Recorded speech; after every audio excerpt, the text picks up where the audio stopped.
In this video, I'm going to be talking about 5 types of cards that are difficult to get in high grade. And some of them are going to be sets and other are just going to be a specific type of card. And we're going to discuss everything you need to know before we get into it. But I did want to remind you that we've got that monthly giveaway.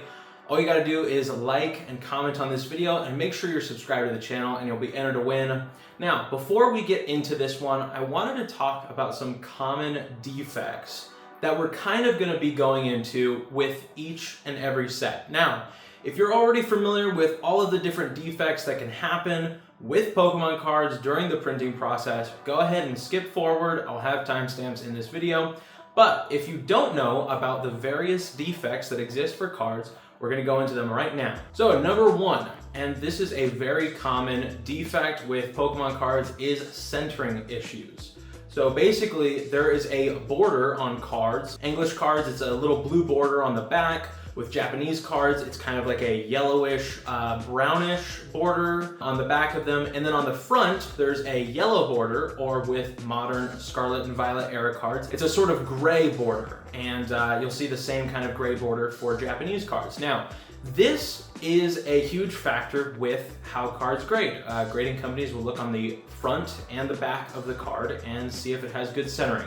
So this is going to be a common one that we're going to be looking at. Second print defect, and this is less common on modern cards and modern sets, but very common on some of the earlier sets, is print lines. And basically what this is it's almost like a little scratch on the hollow of a card. And if it's a reverse hollow card, then it could be on the surface of that card.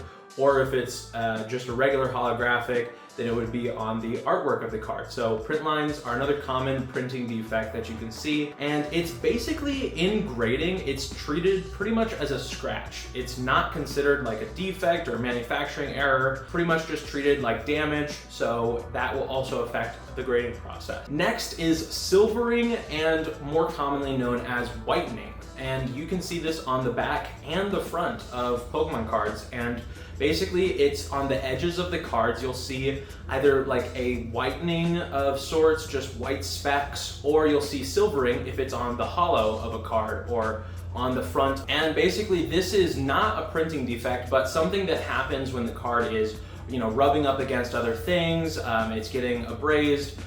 Maybe, you're handling it, you're playing with it. Cards that have been played with usually have significant whitening, but there is times where you can get a little white speck or a few white specks out of the pack. Another condition issue that we can see with Pokemon cards is edges and edge chipping, and also corner dings. So sometimes a card, if it's in a pack or maybe it's a promo card, and it's in a box and it's banging around the box, then you can see edges that get dents in them or chipping out of them, and this is just another common defect that can happen. The final print quality issue that I want to talk about is surface scratching. So this is another thing that we're going to talk about later in this video. Is some sets and some cards just, you look at them the wrong way and they're scratched. Like, they're just terribly scratched all over the holographic of the card. And yeah, so that's another thing that you really want to look for with your cards is, closely observe the holographics, see if there's any scratches. Another thing before we started this list is, why is it that I should be an authority on this subject? I only have several hundred subscribers. I'm not super well known in the community, so why should I be an authority on this? Well, I have graded hundreds of cards with PSA, CGC, a little bit less than 100 from Beckett, but I've graded hundreds of cards with the big 3 grading companies in the US, and I know what cards are very easy to get in Gem Mint 10s. There's just some cards that are easier to get in 10s. And of course there can be, a slew of issues with any number of these cards. And sometimes you will get those rare exceptions where you're able to get that Gem Mint 10. But these are cards that are just exceptionally difficult to get in high grades. And definitely stick around to the end of this video, because number 5 is going to be a really interesting one that I don't even bother trying to grade these cards anymore. They're so ridiculously hard to grade. I've never gotten a Gem Mint 10 out of all of the different types of this card that I've sent in, so definitely stick around for number 5. So first up on this list is going to be talking about Jungle, Fossil, and just kind of those, sets around that time range. Even base set is kind of a part of that, and a lot of issues with these cards were things like print lines, scratching on the hollow. Obviously there was, centering issues and other print quality issues. And kind of understandably, this was still very early on in the mass production of Pokemon cards and the mass printing of Pokemon cards. So there's still a lot of issues and kinks that they're working out with the hollows and the reverse hollows. I feel like those were the main problems. Obviously there was issues with all of the cards, but of course we were more concerned about the hollows being in good condition. And so these were just sets that, if you come across them, just really scrutinize them, because that is what the grading company is going to do. They're going to be scrutinizing it, and they're going to be really looking closely, especially if it's worth a lot in a high grade. This makes up number 1 on our list. So number 2 on this list is promo cards or promotional cards. These cards are just notorious for having a slew of issues, whether it be dinged corners, centering problem. Sometimes there's, print lines and other issues. I've even seen on some of the cellophane packs, there's whitening. And just from rubbing back and forth against that plastic over, 10, 20 years. And promo cards, even though you're given so many of them, and if you were to look up right now on the grading census, you would see thousands of them that exist in tens.